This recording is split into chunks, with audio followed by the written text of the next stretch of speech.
Assalamu alaikum. This is our 22nd lecture of science for class 7th credit, week number 5. तो शुरू करते हैं. Distribution of electrons in the shells.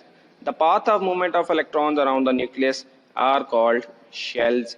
किसी भी atom के इर्द गिर्द इलेक्ट्रॉन जिस पाथ को फॉलो करते हैं उसको शेल कहते हैं. जैसा कि आप इस डायग्राम में देख सकते हैं.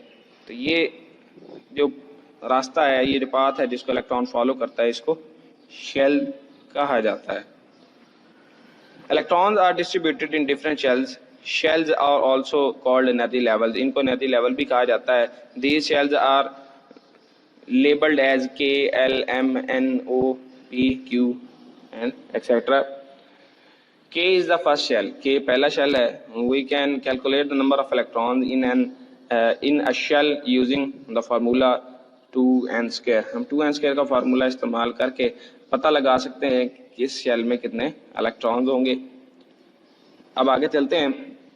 Why do atoms combine? Atoms क्यों एक दूसरे के साथ मिलते हैं? Atoms combine with other atoms but they stop reacting with other atoms, become stable when their outermost shell is complete, having 8 electrons, or they have only one shell K with 2 electrons. Atom दूसरे atom के साथ combine होते हैं, मिलते हैं, लेकिन इसके बाद वो किसी भी दूसरे एटम के साथ रिएक्ट करना ख़त्म कर देते हैं या स्टेबल हो जाते हैं, क्योंकि उनके वैलेंस शेल में या तो 8 इलेक्ट्रॉन मुकम्मल हो जाते हैं या उनके पास सिर्फ एक ही शेल हो और उसमें 2 इलेक्ट्रॉन्स हों. फॉर दिस पर्पस, इस मकसद के लिए an atom can lose, gain और share electrons with other atoms. 2 hydrogen atoms combine to form 1 hydrogen molecule H2 by sharing electrons. आप डायग्राम के अंदर देख सकते हैं ये 2 हाइड्रोजन के एटम हैं. हाइड्रोजन के पास वैलेंस शेल में एक ही इलेक्ट्रॉन होता है, तो ये दोनों एटम्स मिलकर इलेक्ट्रॉन शेयर करते हैं और एक हाइड्रोजन का मॉलिक्यूल बन जाता है. आगे चलते हैं वैलेंसी की जानिब. The number of electron that an atom wants to lose, gain और share is called its valency. Valency किसी भी एटम की कंबाइनिंग पावर भी कहलाती है. एक एटम जितना इलेक्ट्रॉन लूज करता है, गेन करता है या शेयर करना चाहता है, इसको इसकी वैलेंसी कहा जाता है. For example, sodium atom loses 1 electron, it's valency is 1. Sodium atom के वैलेंस शेल के अंदर एक इलेक्ट्रॉन मौजूद होता है. अगर वो इसको लूज करता है तो फिर इसकी वैलेंसी होगी 1.